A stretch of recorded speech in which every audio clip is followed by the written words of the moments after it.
akan membaca satu ayat di dalam kebenaran firman Tuhan yang saya ambil di dalam kitab Keluaran pasal yang ke-17 ayatnya yang ke-11. Dan untuk menghormati pembacaan firman Tuhan, saya jemput Bapak Ibu saudara sekalian bangkit berdiri. Keluaran pasal 17 ayat 11 dalam Alkitab terjemahan lama. Heran, maka selamanya Musa menadahkan tangannya ke langit, menanglah Israel. Tetapi semenjak diturunkannya tangannya, maka menanglah orang Amalek. Terima kasih. Puji Tuhan. Silakan. Setelah umat Israel dikeluarkan dari Mesir, Tuhan bebaskan mereka dari negeri perbudakan menuju ke tanah yang dijanjikan limpah dengan air susu dan madu. Ternyata Bapak Ibu Saudara, di dalam perjalanan umat Israel yang dipimpin oleh Musa, mereka diperhadapkan dengan tantangan, di mana bangsa Amalek yang menyerang mereka. Tetapi di dalam Keluaran pasal 17 ini, yang maju berperang adalah Yusha. Sementara Musa dia mendaki sebuah bukit dan di sana dia ditopang oleh Hur dan Harun. Karena ada satu keheranan sesuai ayat ini, heran. Maka selama Musa menadahkan tangannya ke langit,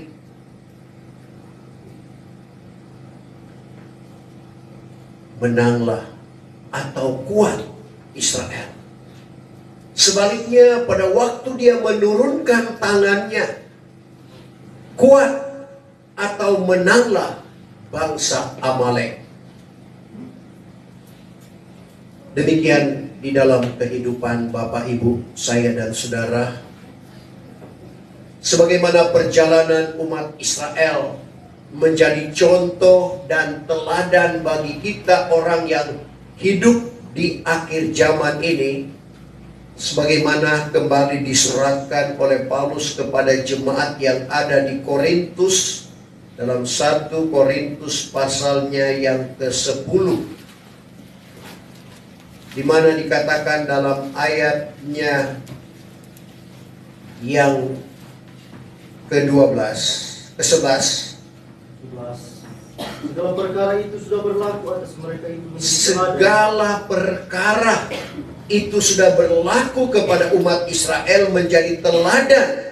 Dan yang telah tersurat seperti nasihat bagi kita. Dan nasihat bagi kita orang akhir zaman. Jadi kita perhatikan bagaimana perjalanan umat Israel dari negeri Mesir menuju ke Kanaan. Mereka diperhadapkan dengan bangsa Amalek. Demikian juga dengan perjalanan iman kita untuk sampai ke Kanaan Semawi. Kita diperhadapkan dengan Amalek yang artinya keinginan dan kemanisan dunia. Apa yang terjadi pada umat Israel sehingga Yusak sebagai panglima perang memperoleh kemenangan? Kita sudah baca dalam ayat tadi bahwa apabila Musa menadahkan tangannya, apabila Musa mengangkat tangannya, maka menanglah atau kuatlah Israel. Demikian juga dengan kehidupan kita Bapak Ibu Saudara. Kalau kita mengangkat tangan, artinya berserah kepada Tuhan. Tuhan akan turun tangan. Artinya Tuhan campur tangan seberat apapun beban persoalan yang diperhadapkan kepada kita. Kalau Tuhan yang campur tangan, itu akan terselesaikan. Tuhan amat berkuasa. Sehingga ungkapan dari Daud, Tuhan hanya berkata, Tuhan hanya berbicara, Tuhan hanya berfirman jadi. Mazmur 33 ayat yang ke-9. Karena berkatalah Tuhan, maka ia itu pun adalah, berfirmanlah ia, maka ia itu pun terdiri. Itulah kemahakuasaan Tuhan. Dia hanya berkata, dia hanya berfirman, maka terjadi. Kita tidak seperti Tuhan, penuh dengan keterbatasan. Sebab itu kita perlu libatkan Tuhan di dalam perjalanan iman kita. Bagaimana cara? Kita datang kepadanya. Kita datang berserah kepadanya.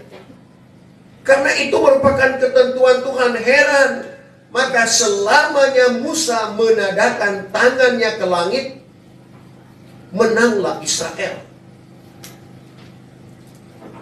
Jadi kalau Musa berserah kepada Tuhan, kemenangan ada di pihak Israel. Begitu juga dengan perjalanan hidup kita, Bapak Ibu Saudara. Sebab itu kita lihat bagaimana perjalanan umat Israel.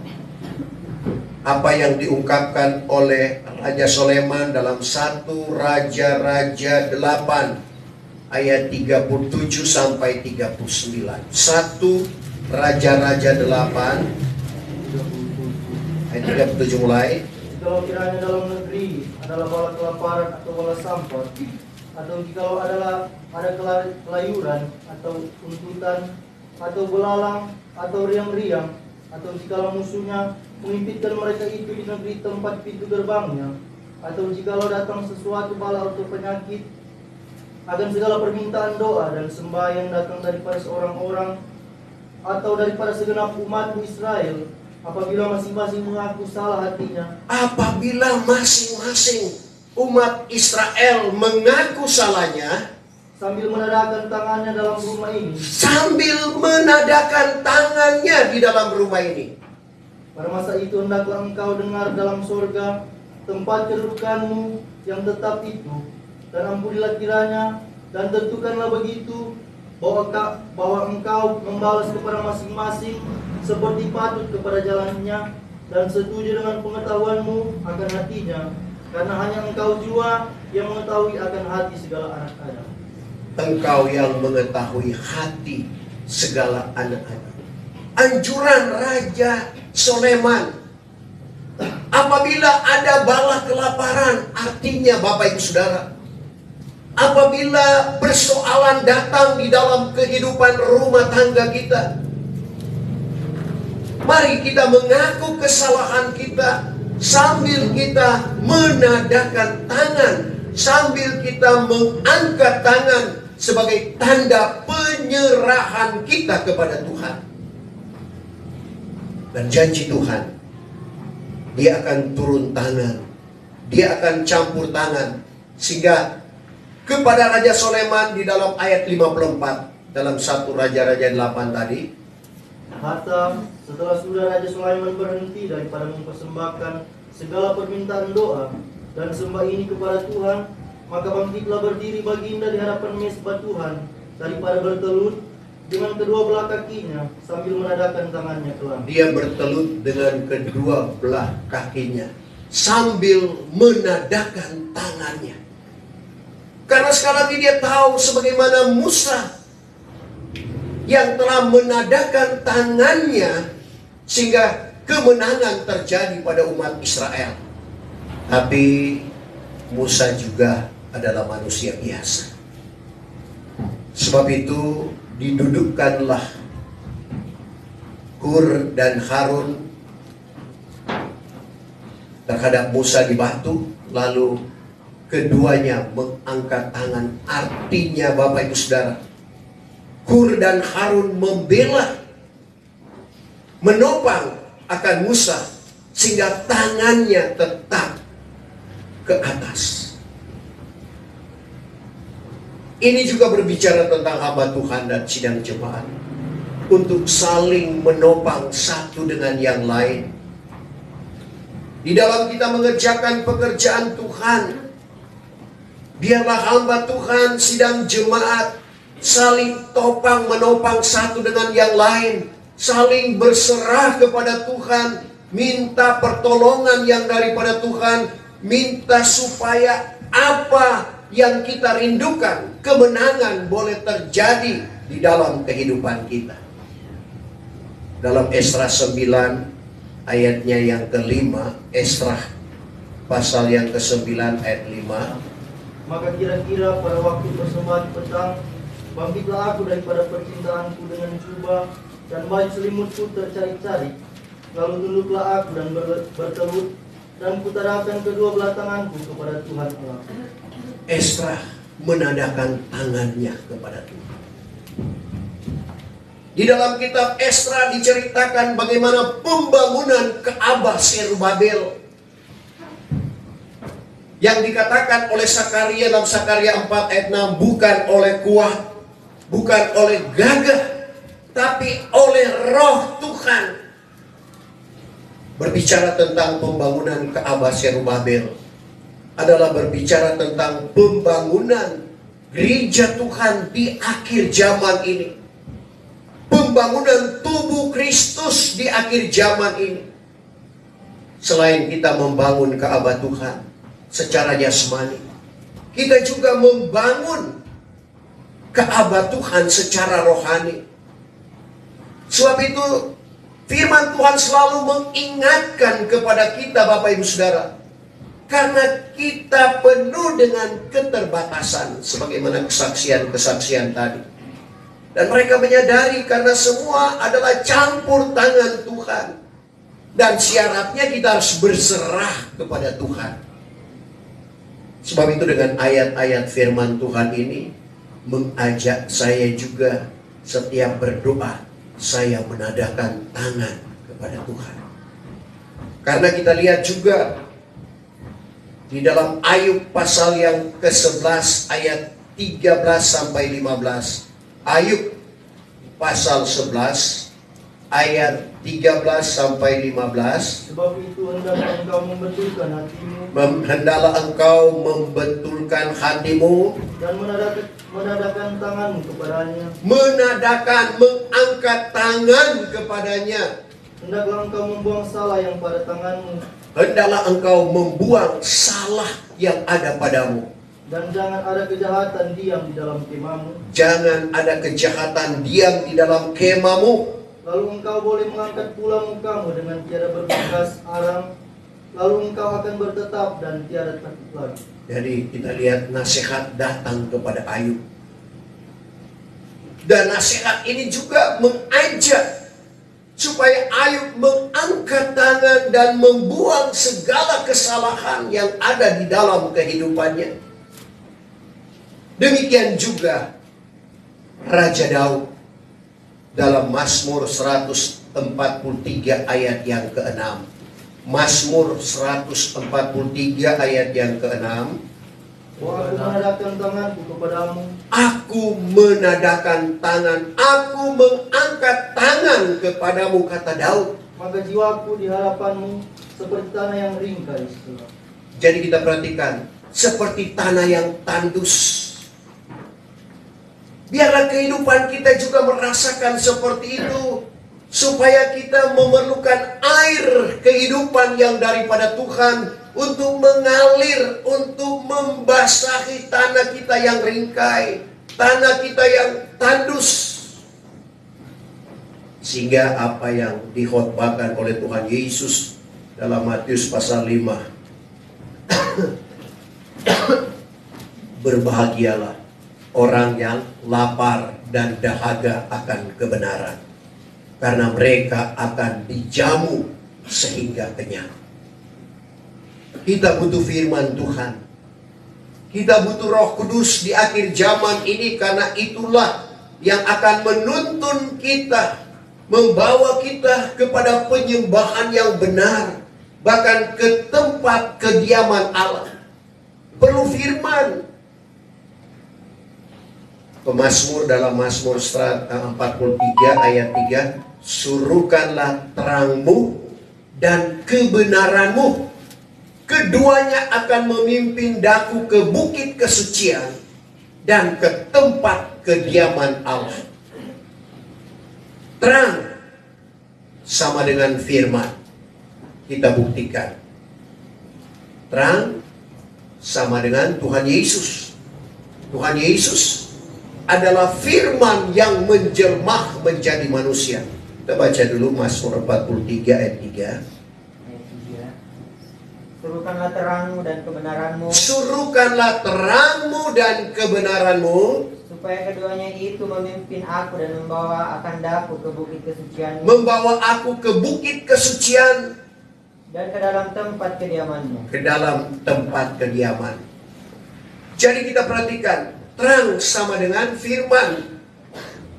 Tadi saya katakan terang sama dengan Tuhan Yesus, karena Tuhan Yesus berkata, Yohanes 8 ayat yang ke-12, aku inilah terang dunia.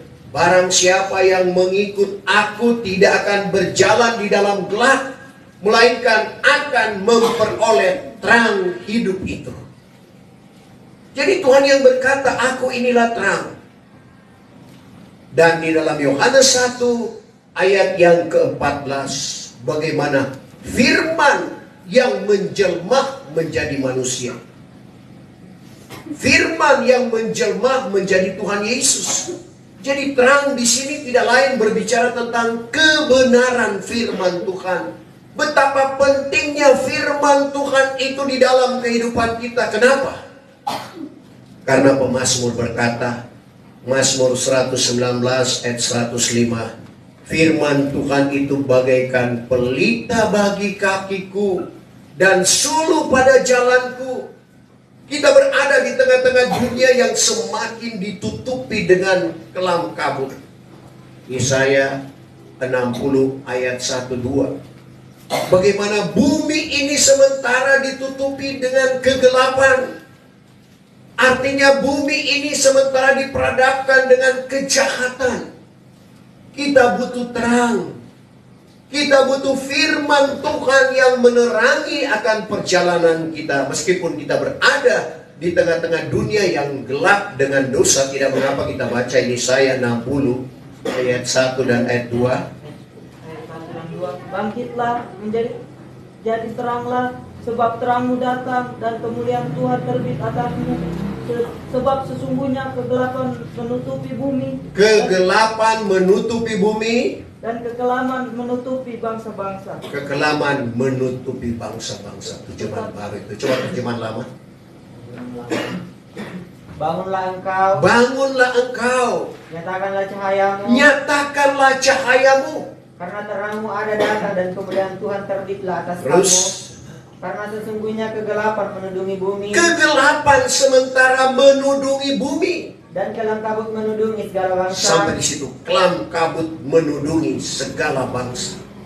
Kegelapan, kejahatan semakin merajalela di ujung akhir zaman ini. Tapi sekali lagi, bersyukurlah kita ada terang firman Tuhan yang senantiasa menerangi perjalanan iman kita. Dengan adanya terang firman Tuhan ini kita tahu di mana kaki kita harus melangkah. Banyak orang beraba-raba karena tidak ada terang firman di dalam kehidupannya. Tapi bagi kita yang ada terang firman Tuhan ini, biarlah kita berjalan di dalam terang firman Tuhan, supaya kita melakukan sesuai dengan apa yang diinginkan oleh Tuhan. Seperti Musa, kita perhatikan, kalau mau dipikir, kenapa tidak usah berdiri saja, tidak usah angkat tangan. Tapi anjuran Tuhan supaya memperoleh kemenangan, dia harus angkat tangan. Meskipun sekali lagi Musa adalah manusia biasa. Sebab itu dia ditopang oleh Hur dan Harun. Sehingga sekali lagi bangsa Israel memperoleh kemenangan. Dan kita perhatikan Bapak Ibu Saudara, meskipun kita juga angkat tangan, tapi kalau kehidupan kita tidak berlayak di pemandangan Tuhan seperti umat Israel, saudara, Tuhan pernah gambarkan mereka, saudara, lebih rendah daripada binatang. Kenapa? Lembu tahu tuannya, keledai tahu palung tuannya. Tetapi Israel, coba Yesaya 1 ayat yang ketiga.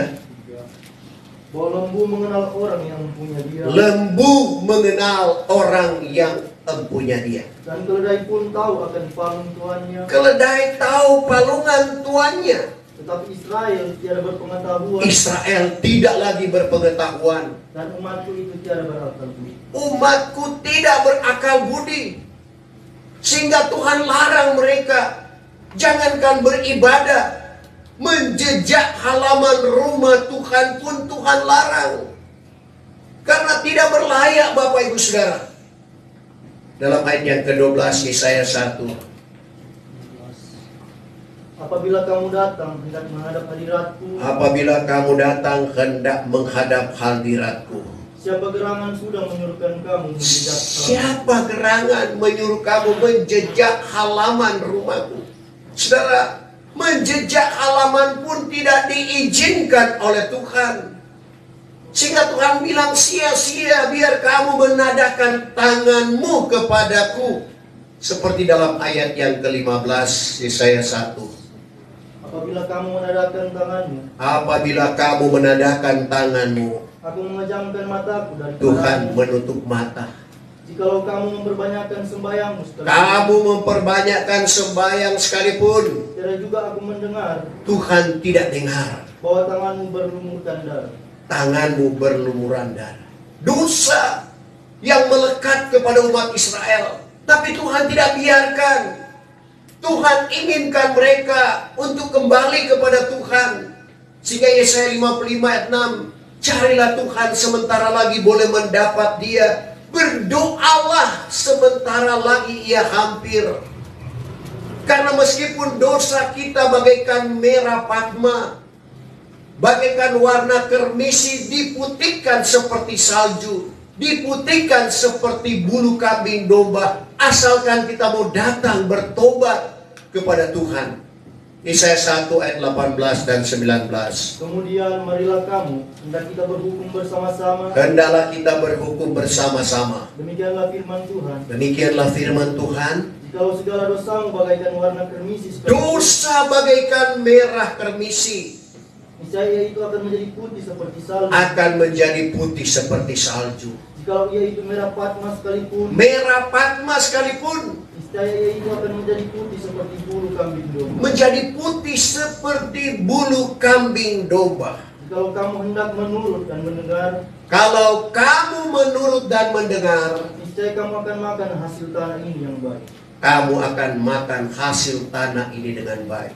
Tuhan ingin mengembalikan umat Israel kepada kebenaran yang sesungguhnya. Tuhan tidak akan biarkan mereka juga berjalan sesuai dengan kehendak mereka.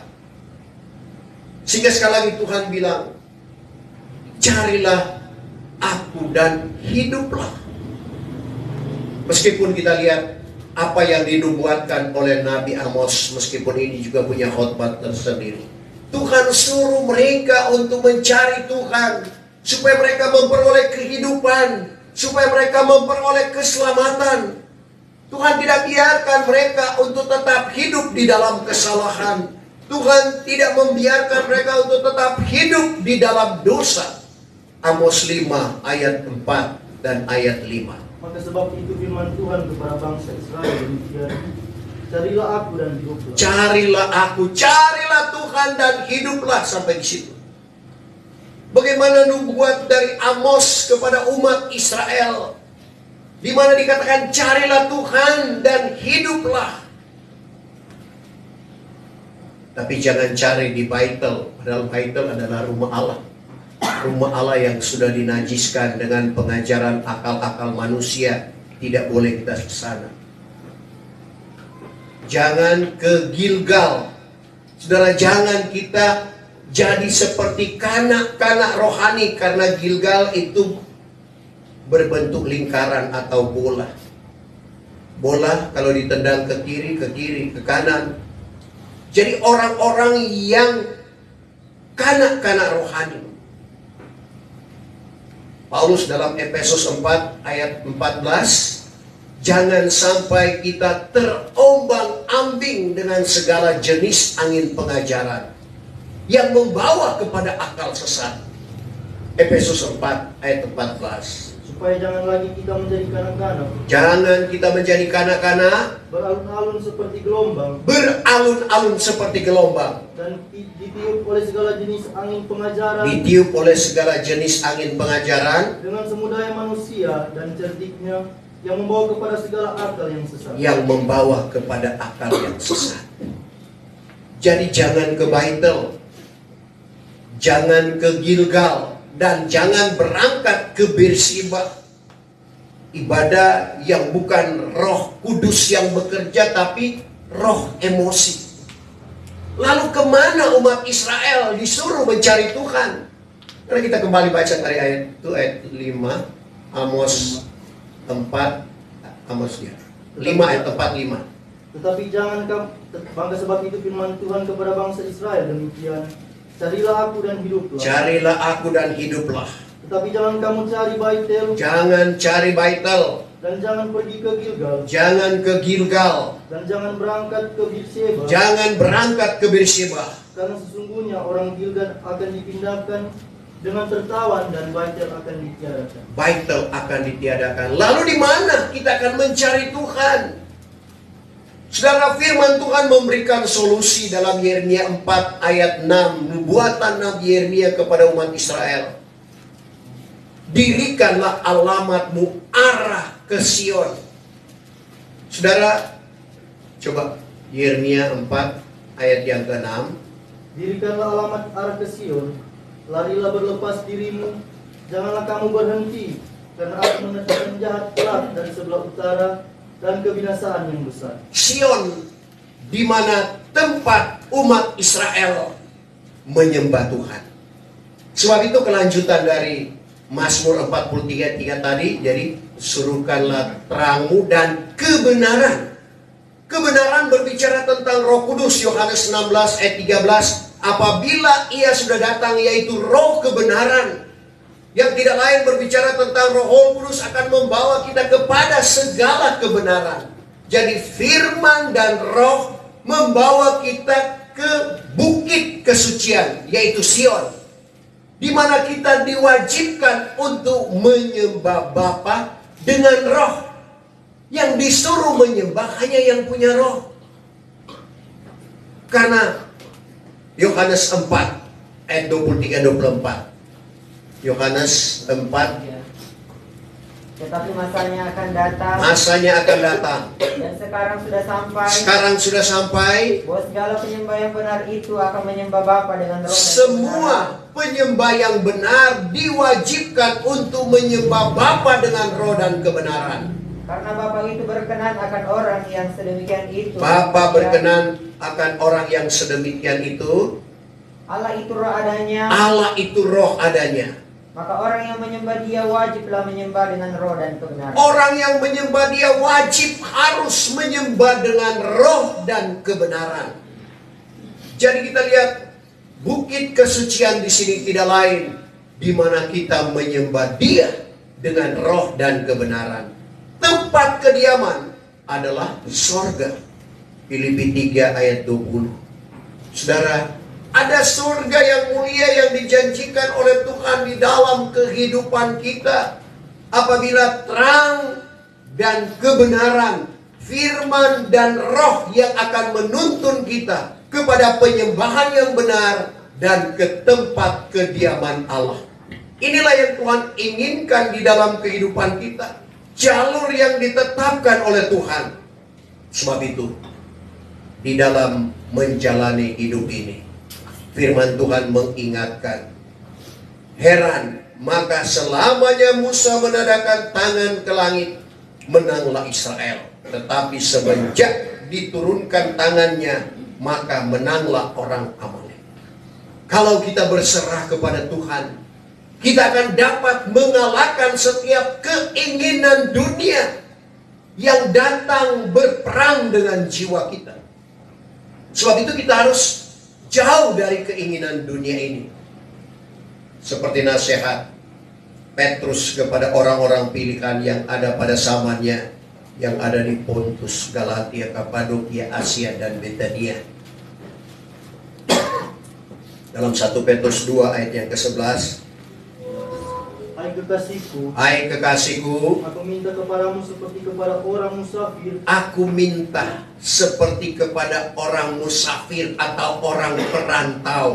Dan orang yang menumpang di dunia ini. Orang yang sementara di dunia ini, menumpang di dalam dunia ini. Hendaklah kamu menjauhkan dirimu daripada segala keinginan tabiat. Hendaklah kamu menjauhkan dirimu dari segala kehendak tabiat duniawi yang berperang dengan jiwa.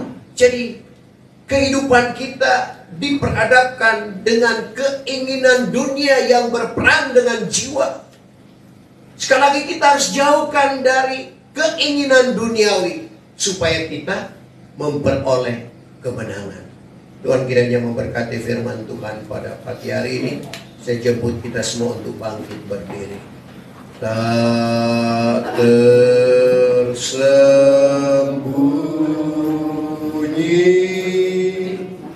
kuasa